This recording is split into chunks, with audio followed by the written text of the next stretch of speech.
Halo semua, apa kabar? Semoga sehat-sehat selalu ya guys. Di sini kita akan membahas alur cerita manhwa manga. Bagi yang belum subscribe bisa dibantu subscribe-nya dan jangan lupa like video ini jika kalian merasa terhibur. Aku juga ingin mengucapkan terima kasih untuk yang sudah join atau gabung ke membership channel ini. Walaupun hanya 5.000 sebulan, tetapi sangat membantu perkembangan channel ini yang sering terkena dolar kuning. Dan jika ada yang mau mengapresiasi lebih ke channel ini, kalian bisa sawer. Link sawernya ada di deskripsi. Terima kasih banyak. Kali ini kita akan melanjutkan komik yang berjudul Terlahir Kembali Kultivator Terhebat. Oh iya, aku juga sudah membuatkan playlist untuk komik ini. Jadi jika kamu belum menonton part sebelumnya atau kamu mencari lanjutan dari part ini, kamu bisa cek playlist di deskripsi. Terima kasih. Di episode sebelumnya diperlihatkan Gu Xuanchen dan juga Ye terbebas dari ujian yang pertama. Dia mendapatkan peringkat pertama. Langsung saja kita masuk ke part selanjutnya. Diperlihatkan di part selanjutnya di suatu tempat. Beberapa murid di sana kedinginan. Sudah setengah jam. Kemana para tetua membawa kita? Terlihat Gu Xuanchen juga para murid di sana. Ternyata mereka sedang mengikuti ketua yang dimana jalannya itu curam sekali di samping gunung. Dan Gu Xuanchen juga berpikir dengan kultivasi Gu Xuanchen saat ini dinginnya masih terasa. Gu Xuanchen harus menahannya dengan energi milik Gu Xuanchen. Lalu Tian Feng memberhentikan mereka semua. Ternyata ada gua di depan mereka. Semuanya bertanya gua itu apa. Tian Feng menjelaskan bahwa itu gua giok dingin 9 surga sekte milik kita, yang dimana pendiri mereka menemukan sepotong sumsum giok es yang berumur 10.000 tahun yang tersembunyi dalam gunung. Dan sumsum itu juga mempunyai kekuatan prinsip yang kuat. Ketika seniman bela diri memasukinya, menghadapi udara dingin di dalam tidak hanya mampu melemahkan mental, tetapi mereka juga memperoleh wawasan unik tentang Tao selama ini. Murid-murid di sana tersenyum karena mereka sangat ingin berkultivasi dan naik tahap. Tetapi Tianmo menjelaskan bahwa di dalam sana sangatlah bahaya, apalagi semakin dalam, dan kematian menjadi taruhannya. Mendengar itu para murid itu langsung ciut nyalinya, tidak berani. Tianmo di sana berkata bahwa gua ini bukan hanya untuk kultivasi, tetapi untuk ujian kali ini. Nanti hasil ujian kali ini akan disatukan ujian sebelumnya, jadi skornya ditambahkan. Lalu ia membuka formasi di sana, mengaktifkannya, dan menyuruh semua murid masuk ke dalam sana. Murid-murid masuk dengan cara tersedot secara paksa. Diperlihatin dalam sana, Gu Xuanchen dan juga beberapa murid mereka telah masuk, terlihat di dalam pegunungan gua itu. Rupanya sangat menyeramkan. Namun tiba-tiba di kaki mereka ada cahaya formasi yang mengelilingi mereka. Ye mengetahui bahwa itulah formasi kurungan spasial khusus untuk mengurung mereka. Benar saja, kaki mereka membeku seketika gara-gara formasi itu. Dan lebih parahnya, merajalela sampai ke paha mereka. Gu Xuanchen dengan pintarnya loncat di sana seorang diri. Tetapi para murid yang lain tidak bisa. Saudara Gu, kamu sangat tidak adil. Tolong selamatkan kami juga. Namun Gu Xuanchen menjawab bukan dirinya lah yang menyelamatkan mereka. Terlihat ada Ye yang mengeluarkan jurus, yang dimana jurus itu membuat formasi hancur seketika. Dan semua murid terlepas dari formasi itu, yang membuatnya tidak terkurung lagi di dalam formasi. Ye menyelamatkan mereka semua.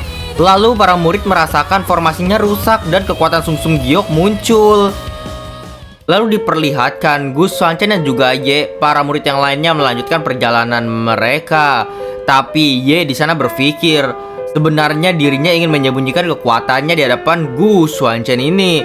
Namun sepertinya Gu Xuanchen ini tahu kekuatan aslinya dia. Lalu diperlihatkan lebih dalam di goa itu. Jalannya semakin sempit dan terlihat ada formasi baru lagi yang dimana es bermunculan dari depan mereka. Gu Xuanchen memakai perisainya di sana dan juga Ye di sana memotong para es itu. Ye berkata bahwa formasi kali ini berbeda dengan sebelumnya. Formasi ini lebih menakutkan. Benar saja, perisai seorang Gu Xuanchen mampu ditembus oleh es itu dan terpecahlah di sana. Ye bertanya, "Saudara Gu, apakah kamu baik-baik saja?" Tapi diperlihatkan di atas mereka ada formasi es yang sangat besar sekali ingin menghantam mereka berdua. langsung es itu meluncur ke arah mereka. Gu Xuanchen pakai pedangnya. Hah, ini Ice Pix yang lebih besar lagi ya. Dan dengan mudahnya menghancurkan Ice Pix itu. Tetapi serpihannya mengenai Ye di sana. Ye tidak kuat menahannya. Sampai-sampai ia terpental. Gu Xuanchen menyelamatkannya dan menggendongnya. Tetapi keburu Ye itu pingsan. Gu Xuanchen memegang dadanya. Tapi Gu Xuanchen berpikir dan terkejut. Ini perasaan apa? Ternyata Ye adalah seorang perempuan selama ini. Gu Xuanchen segera menepi dan menolong Ye dan menyuapin pil pelindung jantung untuknya supaya tidak meninggal. Lalu Gu Xuanchen di sana dengan tenang bisa mengeluarkan kekuatan yang sesungguhnya melawan es itu. Terlihat ada es yang lebih besar lagi mengarah ke Gu Xuanchen. Gu Xuanchen memakai formasinya dan Gu Xuanchen berkata, "Mari kita lihat apakah kamu memiliki kemampuan untuk menangani hal ini." Diperlihatkan Gu Xuanchen malah membentuk formasi yang sama, yang dimana formasi itu ingin menabrakkannya ke bongkahan es itu. Ternyata dari formasi itu keluar pedang yang ingin menabrakkan dirinya ke es itu. Terjadi ledakan besar di sana. Tetapi anehnya terjadi ledakan besar setelah itu es itu membentuk dirinya kembali menjadi tembok yang besar. Gu Xuanchen berkata, "Apa kamu pikir dapat menghentikanku dengan Seven Shield Gate-mu ini?" Dan lagi-lagi Gu Xuanchen menyerang es itu dengan formasi pedangnya. Dan hancurlah. Terlihat ada 3 buah benda yang melayang. Gu Xuanchen berpikir, kekuatan hukum yang terkandung dalam Cold Ice Jet Marau sangat dingin. Sangat sesuai dengan teknik Yin dari buku surgawi Yin Yang. Gu Xuanchen mengambil Cold Ice Jet itu. Lalu Gu Xuanchen balik lagi ke Ye melihat kondisinya. Kondisinya terlalu parah, banyak lecet-lecet di wajahnya. Gu Xuanchen berpikir bahwa pil pelindung jantung tidak bisa menyembuhkan diri dari Ye. Maka dari itu Gu Xuanchen harus melakukan sesuatu. Gu Xuanchen melepaskan pakaian Ye di sana. Lalu seketika Ye terbangun. Ketika ia terbangun, ia terkejut karena Gu Xuanchen depan matanya. Gu Xuanchen berkata, "Lepaskan bajumu, aku akan membersihkan area di bawah untukmu." Mendengar itu, Ye tidak maulah. Dia berteriak, "Lepaskan aku, sudah di manakah kamu menyentuh diriku?" Namun Ye sangatlah kesakitan di sana tiba-tiba dan Gu Xuanchen membantunya. Gu Xuanchen berkata pada Ye, "Semakin kamu meronta, semakin sulit lukamu pulih. Jika kamu ingin keluar dari gua ini lebih awal, dengarkan aku dengan patuh." Ye di sana menutup mata Gu Xuanchen. Ia bertanya apakah Gu Xuanchen mampu menutup matanya. Gu Xuanchen menjawab, "Iya, tidak apa-apa." Lalu ia berbalik badan. Ia juga meminta untuk Gu Xuanchen tidak mengintip dirinya. Lalu Ye membuka pakaiannya. Namun Gu Xuanchen tetap bisa melihatnya walaupun matanya ditutup. Gu Xuanchen berpikir, "Aku telah mengembangkan kekuatan ilahi mata surgawi selama bertahun-tahun. Bahkan dengan mata tertutup ini, aku dapat melihat seperti siang hari. Tidak perlu mengintipmu, aku sudah melihatnya." Waduh. Lalu selang beberapa lama dari sana, ternyata Ye sudah disembuhkan oleh Gu Xuanchen. Ia berterima kasih. Gu Xuanchen pun bertanya kenapa Ye ini memakai pakaian pria. Ye menjawab bahwa orang-orang di dunia berprasangka buruk terhadap wanita dan menganggap wanita itu lemah dan menjadi beban. Ye juga berkata bahwa keluarga Ye adalah keluarga yang kecil, tidak penting. Orang tuanya bahkan selalu menyukai anak cowok. Terlihat flashback di sana. Ye dikucilkan. "Jika aku tidak menanggalkan identitasku sebagai perempuan dan berpetualang sebagai pria, kapan aku akan menemukan jalan keluar?" Gu Xuanchen menjawab, "Ya, jalan keluar ya. Menurutku pahlawan tidak ditentukan oleh asal atau jenis kelamin. Jika kamu cukup kuat, semua orang akan memberi jalan untukmu." "Apa? Pahlawan tidak ada hubungannya dengan jenis kelamin?" Gu Xuanchen menjawab, "Iya betul, tapi ujian ini kan belum berakhir. Haruskah kita berlatih bersama di sini untuk mempertajam kemampuan kita masing-masing?" Diperlihatkan di luar gua dan semua murid telah keluar. Ada beberapa yang baru saja keluar. Mereka semua menghampiri master mereka masing-masing. Mereka merasa malu karena 5 hari sudah keluar dan tidak tahan di dalam goa. Namun terlihat Tianmo dan juga Tianfeng sedikit khawatir karena Gus Santong dan juga Ye Tianyu tidak keluar pada saat ini. Tianfeng menjawab, meskipun dia kuat dalam pertempuran, kultivasinya hanya di ranah ekstremiti. Dalam sejarah gerbang 9 surga kita, para warrior ranah ekstremiti yang masuki Gua Giok hanya bertahan maksimal 12 hari bukan? Tapi harus tahu bahwa orang yang bertahan selama 12 hari adalah pemimpin sekte kita saat ini. Bahkan jika Gus Santong sangat berbakat, dia bisa bertahan paling lama 10 hari. Diperlihatkan hari demi hari mulai berlalu. Hari ke-10 diperlihatkan. Ternyata ada seseorang yang keluar di sana, tapi bukan Gu Xuanchen ataupun Ye. Ternyata orang yang lainnya cukup kuat, dia keluar di hari 10. Terlihat makin paniklah juga di sana Tianfeng, karena beberapa ketua berkata bahwa yang belum keluar selama ini cuman Gus Santong dan juga Ye Tianyu. Tianfeng berkata, janganlah khawatir, mari kita tunggu sebentar lagi. Namun Tianmo menjelaskan, ini hari sudah ke-12. Gimana caranya mengejar rekor pemimpin sekte? Mengapa mereka belum keluar? Jangan-jangan ada masalah dalam goa. Dan mereka akhirnya mengecek dalam goa sana. Lalu ketika di dalam goa, para tetua itu kaget tercengang melihat ada seseorang lagi yang keluar. Ini aku, Master, paman senior dan saudara senior. Apakah kalian semua aman? Ternyata itu adalah Ye. Mereka semua kaget karena melihat Ye seorang gadis. Kenapa bisa berganti gender? Ye menjawab, ya kalian tidak pernah bertanya padaku sebelumnya. Aku ingin berinteraksi dengan kalian. Dengan identitas baruku ini, apakah gerbang 9 surga tidak menerima murid perempuan? Namun Tianfeng menjawab bahwa hal itu diperbolehkan dan nantinya dia akan melaporkan ke pemimpin sekte terlebih dahulu. Lalu Tianfeng pun bertanya, di mana Gus Santong? Oh dia mengatakan kepadaku bahwa jika aku tidak tahan, aku keluar dulu dan dia tetap berkultivasi di dalam. Tianfeng pun terkejut. Gus Santong ini, apakah dia lebih kuat daripada mantan pemimpin sekte kita? Terlihat di hari ke-29. Saudara senior, ini sudah hari ke-29. Tidak peduli seberapa kuat Gus Santong, bisakah dia benar-benar tinggal di dalam sendirian selama 29 hari? Aku takut dia kenapa-napa dan beneran mati. Ya, kita tidak bisa menunggu lebih lama lagi. Mari kita masuk bersama melihatnya sendiri. Namun gua itu berguncang. Gempa yang sangat besar. Satu petinggi di sana menunjuk ke arah pintu masuk. Lihat pintu masuknya.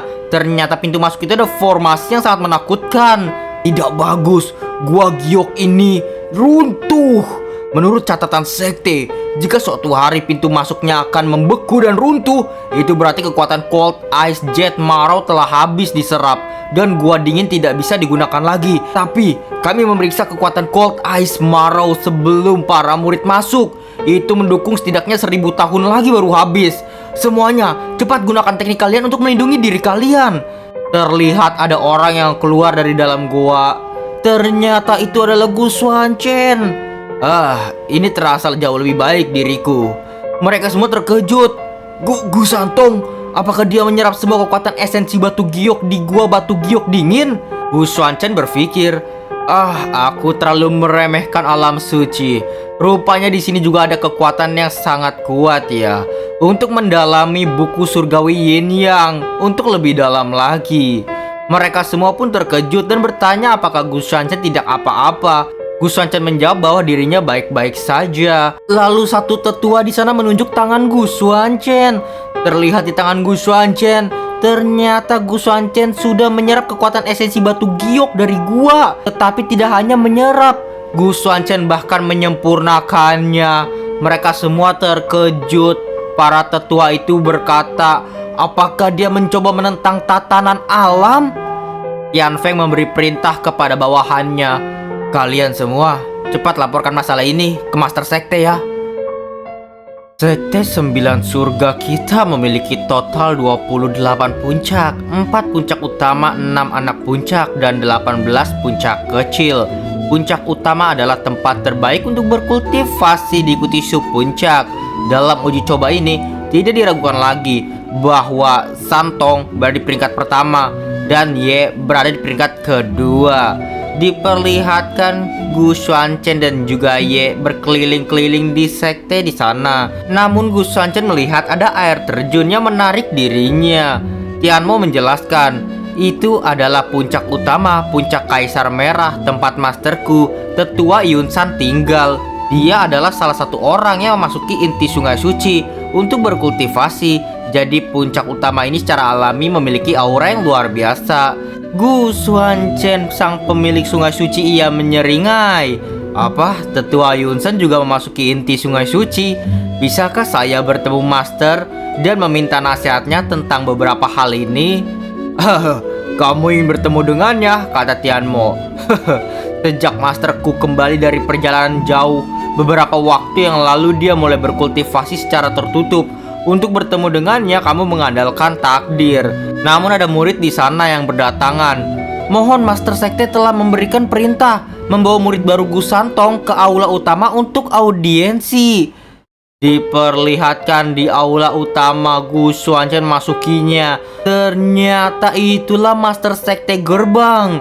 Ia bertanya, apakah orangnya sudah datang? Gu Xuanchen memberi hormat pada ketua sekte. Ketua sekte di sana bertanya, jadi kamu orang yang membuat murid senior kewalahan dan juga memurnikan esensi batu giok? Iya, murid Gu Santong memberi hormat kepada Master Sekte. Tetapi Master Sekte itu langsung menerjang ke arah Gu Xuanchen. Untung saja Gu Xuanchen dapat menghindari serangannya. Dan terlihat malah terjadi pertarungan kecil di sana. Lalu mereka mengadu kekuatan masing-masing. Gu Xuanchen dan juga Master Sekte itu saling bertatapan. Master Sekte tertawa akhirnya. Lumayan sekali. Tianfeng bertanya, Master Sekte, apa yang Anda lakukan? Ya, aku tadi tertarik, jadi kuuji saja dia. Dia memang layak menjadi yang pertama dalam tes ini. Saat itu aku berkultivasi di Gua Giok dingin selama 12 hari. Dan aku dielu-elukan sebagai jenius. Tapi kamu sebulan tinggal di sana ya. Gu Xuanchen pun berterima kasih karena telah memuji dirinya. Namun Tianfeng berpikir yang dia lihat barusan tadi, sebenarnya Master Sekte ingin membunuh Gu Santong. Tetapi Gu Santong terlalu kuat atau Gu Xuanchen terlalu kuat, jadi Master Sekte tidak bisa membunuhnya. Master Sekte di sana juga berkata, sekarang setelah kamu masuki sekte 9 surga kami, kamu akan diakui sebagai murid kami. Menurut aturan 9 surga sekte kami, jika kamu menempati peringkat pertama, kamu akan diberi sumber daya kultivasi terbaik, bukan? 3 hari kemudian akan ada perkumpulan agung Saint Martial, yang dimana kamu harus ikut memperluas wawasanmu. Gu Xuanchen pun bertanya, perkumpulan agung Saint Martial? Terlihat kota Tianhuo. Terlihat Master Sekte dan juga pengikutnya, itu Sekte Gerbang 9 Surgawi, datang ke kota Tianhuo. Di sana Gu Xuanchen bertanya pada Ye, apa sebenarnya perkumpulan agung Saint Martial ini? Ye menjelaskan, saudara Gu harus tahu, di utara wilayah suci ada Sekte God Flame. Di selatan terletak Sekte Heavensward. Di barat aliansi seni bela diri Radian memegang kekuasaannya. Dan timur adalah Sekte 9 surga kita, kekuatan dominan. Untuk pengembangan sekte diperlukan sumber daya kultivasi dalam jumlah yang besar. Jika sumber daya direnggut dengan bebas, itu pasti akan mengakibatkan banyak korban. Yang disebut perkumpulan agung Saint Martial adalah kompetisi antar sekte untuk membagi sumber daya berbagai daerah selama 10 tahun ke depan. Inilah peristiwa yang sangat penting di alam suci. Rupanya inilah pertukaran tentang sumber daya masing-masing sekte, seperti barter gitu. Ia juga memberitahu bahwa Gu Santong ini kan berasal dari Aula 100 Battles, yang dimana sekte itu adalah sekte yang kecil jika dibandingkan dengan 7 sekte utama di alam suci. Ya, Sekte Gerbang salah satunya sekte utama. Gu Xuanchen berpikir, begitu ya, perjalanan ini adalah kesempatan untuk memahami sepenuhnya kekuatan teratas dalam alam suci. Tapi ada yang aneh, Ye di sana juga menjelaskan, sebenarnya perkumpulan agung Saint Martial ini yang bisa diikuti hanya oleh murid baru. Tetapi kan kita hanya pendatang baru, dan untuk pendatang baru seperti kita hanya dapat mengikuti kompetisi berikutnya setelah 10 tahun. Tapi itulah anehnya kenapa kita dibawa juga. Dengan kata lain, kita adalah pengecualian yang diizinkan oleh Master Sekte untuk kali ini. Gu Xuanchen berpikir, Ini semua ada yang aneh. Secara kebetulan apa bagaimana? Dan Gu Xuanchen merasakan aura dari Master Sekte. Perasaan ini mengingatkanku pada satu orang. Lalu Master Sekte di sana berpesan pada yang lain untuk beristirahat sekarang karena 3 hari kemudian akan ada jadwal menuju ke tempat tes. Lalu mereka mengikuti perintah dari Master Sekte. Diperlihatkan waktu istirahat, Ye di sana beristirahat bareng teman-teman wanitanya. Gu Xuanchen malah mengerjakan tugas yang dimana anak cowok disuruh mindahin barang yang Gu Xuanchen tidak ingin melakukan tugas itu sebenarnya. Dia ingin berkultivasi. Lalu Ye melihat ada kediaman Jianlai. Ye pun bertanya apa itu kediaman Jianlai. Ya semuanya pun memberitahu. Dengar-dengar ini adalah restoran termewah, termegah, termahal di alam suci. Hidangan mereka ini paling enak di alam suci. Ada murid yang bertanya, apakah itu benar? Haruskah kita masuk dan mencoba makanannya? Namun murid yang lain menjawab, itu tidak pantas. Ini harganya sangat mahal. Bahkan saudari junior Ye dan juga saudara junior Gu saja tidak bakalan mampu membelinya. Gu Xuanchen mendengar hal itu. Gu Xuanchen berkata, tidak masalah, ayo mari kita masuk. Diperlihatkan mereka masuk ke restoran yang termahal di alam suci. Ada pelayan di sana yang menyambut mereka disuruh duduk. Tetapi ada suara, oh bukankah kalian murid dari Sekte Nine Heavens? Itu adalah saudara senior dari Aula dan God, murid utama bernama Zhao Wuchang. Kita panggil saja Senior Zhao karena dia seniornya di Sekte Aula dan God. Ia pun berkata pada Gu Xuanchen, apakah kamu mampu membayar makanan di sini? Gu Xuanchen dikasih tahu bahwa yang di hadapan mereka adalah senior dari Sekte Aula dan God. Gu Xuanchen juga berpikir, Aula dan God terkenal dengan alkimia yang hebat, menggabungkan alkimia dengan seni bela diri. Di sana banyak sekali resep obat yang mujarab, dan itu juga salah satu dari 7 sekte utama di domain suci. Senior Gu Xuanchen marah. Hei kalian, apa ini? Aula dan God kalian bisa datang, tapi sekte kami tidak bisa boleh datang. Namun diperlihatkan sekte Aula dan God di sana. Saudara senior Zhao, tidak ada salahnya membiarkan mereka di sini. Paling mereka tidak bisa bayar. Kalian ngomong sembarangan saja ya. Namun diperlihatkan ada sumpit yang terbang mengenai pipi dari Puyang King di sana, dan sumpit itu menancap di tembok di daftar menunya. Ternyata yang melemparkannya adalah Gu Xuanchen. Gu Xuanchen berkata pada mereka, kalian berisik sekali. Pada akhirnya sekte Aula dan God mengalah di sana. Diperlihatkan Gu Xuanchen sudah duduk di tempatnya. Gu Xuanchen pun memesan makanan di sana. Namun senior Zhao berpesan pada pelayan untuk menyajikan dirinya porsi double dari apa yang Gu Xuanchen pesan. Ia juga berkata pada Gu Xuanchen, jika kami tidak bisa menghabiskannya, kami akan membuangnya. Tidak seperti kamu tidak bisa membayarnya. Diperlihatkan senior wanita di samping Gu Xuanchen di sana pun juga terkejut dan takut karena tidak bisa membayarnya nanti. Bagaimana kalau nanti pas bayar, Gu Xuanchen pergi saja ke ketua supaya para ketua bisa menalangi harganya di sini. Namun Gu Xuanchen berkata untuk tidak perlu melakukan hal itu. Gu Xuanchen memesan, pesan 1 porsi dari setiap hidangan yang tertera di menu. Karena kita berada di Jianlaiju, kita harus mencoba semuanya ya. Terkejutlah para murid di sana. Bahkan sekte Aula dan God juga terkejut. Ia pun bertanya pada Zhao, saudara Zhao, kita juga tidak punya banyak sen kristal sebenarnya. Apakah kita benar-benar perlu mengikuti porsi mereka? Ya tenang saja, kata Zhao. Dari apa yang ku tahu, bahkan para tetua gerbang Nine Sky tidak memiliki kemampuan finansial seperti itu, apalagi beberapa murid biasa seperti dirinya. Gu Xuanchen menjawab, sebenarnya menurutku, kamu yang harusnya lebih mengkhawatirkan dirimu sendiri. Datanglah hidangan itu sangat mewah, sangat megah, dan sangat mahal. Semua murid dari sekte gerbang mencoba makanan itu. Begitu pula Gu Xuanchen. Habislah makanan itu di sana, mereka semua kekenyangan. Namun diperlihatkan senior wanita itu masih terus ketakutan. Ia berkata pada Gu Xuanchen untuk Gu Xuanchen nunggu di sini karena mereka semua ingin pulang ke tetua yang dimana nanti meminjam uangnya dan balik lagi ke sini. Namun Gu Xuanchen berkata untuk tidak perlu meragukan dirinya. Lalu Gus Xuanchen berkata pada pelayan untuk tagihannya mana. Terlihat pelayan itu seorang wanita yang datang. Harga semuanya jadi 1.500.000 kristal sain.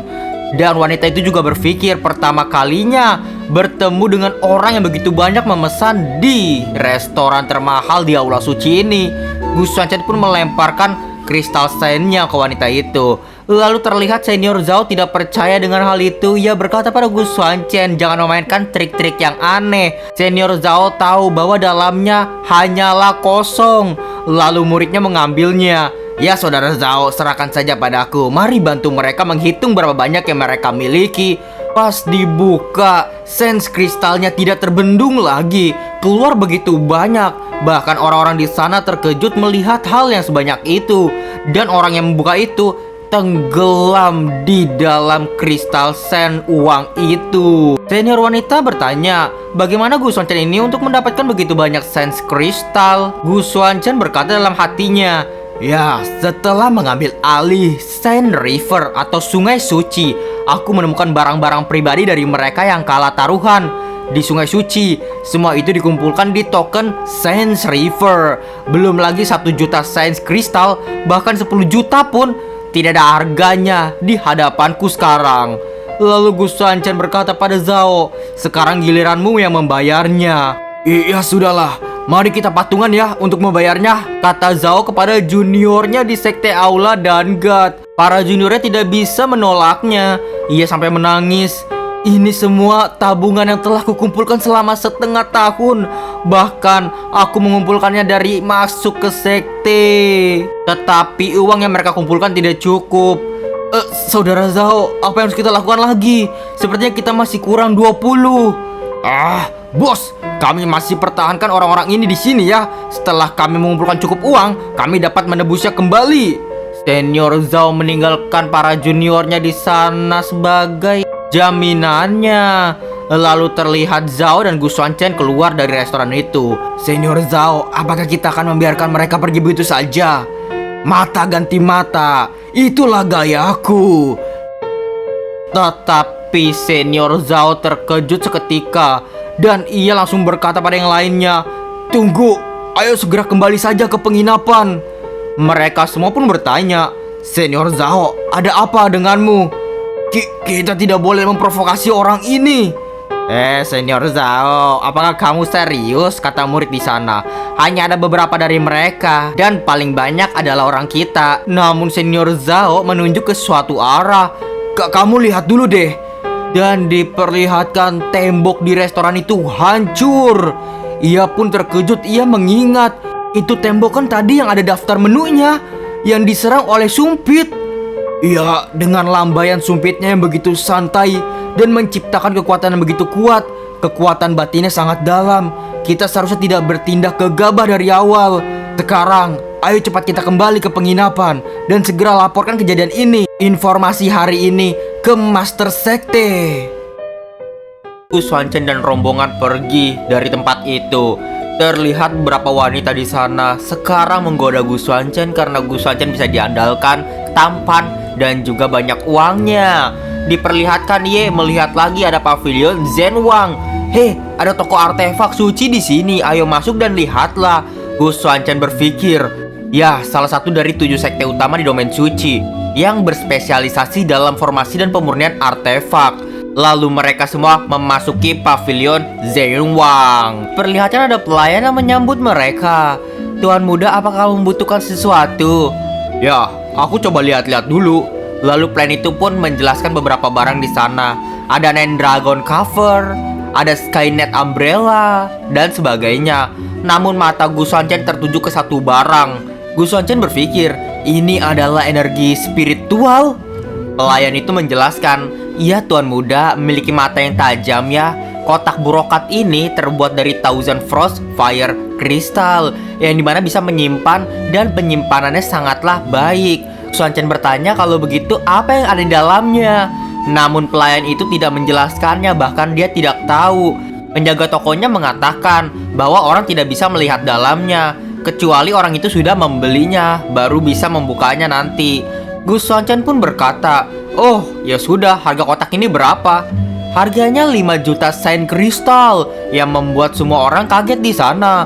Apa? Kotak ini tidak tahu isinya apa, tidak bisa melihatnya. Harganya 5 juta. Namun Gu Xuanchen melemparkan uang kristalia. Kemasilah untukku, sekarang aku membelinya. Diperlihatkan di toko itu ada master pavilion dari pavilion Zhenwang bernama Zhang Zhenshan. Ia berkata, apakah kamu saudara laki-lakiku atau hanya kebetulan saja? Sepertinya ada misteri. Diperlihatkan ketika Gu Xuanchen keluar dari toko itu, ada murid yang bertanya, kamu membeli brokat itu ya? Gu Xuanchen bertanya juga pada dirinya, memangnya kamu tahu ini apa? Iya, aku tahu. Siapa yang tidak tahu tentang hal itu? Itu adalah penyimpanan brokat, yang dimana bahkan toko di bawah Nine Sky Gate kita punya satu. Gu Xuanchen langsung terkejut. Loh, apakah kamu mengatakan bahwa masing-masing dari 7 sekte utama di alam suci atau domain suci ini memiliki salah satu dari kotak brokat ini?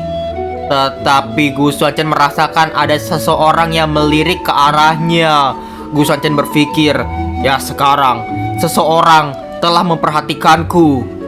Lalu diperlihatkan ada beberapa murid yang melihatnya juga. Beberapa murid itu berkata untuk melihat dalamnya sekarang, takutnya ditipu. Gu Xuanchen membuka isinya. Mereka semua terkejut melihatnya. Ini apa? Tetapi di dalamnya cuma ada batu sekecil itu yang membuat Ye Tianyu tertawa. Hanya batu biasa tanpa jejak energi spiritual. Sudah kubilang itu penipuan. Namun Gu Xuanchen berpikir, tidak, bukan penipuan. Ini jauh dari batu biasa. Saat kotak brokat dibuka, teknik buku surgawi yin yang di tubuhku secara otomatis beresonansi dan mulai berlari. Sepertinya mencoba menyerap kekuatan dari batu ini. Ini seharusnya Supreme Godstone yang disebutkan dalam buku surgawi yin yang. Supreme Godstone adalah bahan kultivasi dari dimensi lain. Pada dasarnya setara dengan kristal suci di domain suci dan sangat membantu praktisi bela diri dalam kultivasi mereka. Bagi mereka yang tidak bisa menyerap kekuatan Godstone, benda ini tidak berharga. Tapi bagiku itu bernilai ribuan kristal suci. Seperti yang diduga, ini memang ditunjukkan untukku.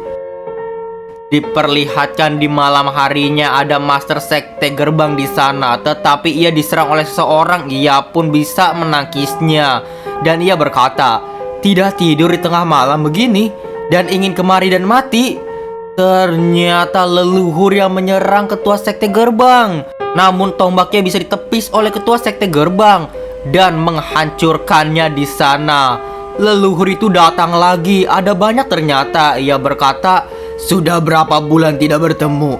Sepertinya kultivasi tidak pernah ketinggalan. Benar-benar sesuai dengan Master Sekte Gerbang 9 Surgawi. Master Sekte berkata pada leluhur, bukankah sudah kubilang tidak perlu bertemu secara pribadi?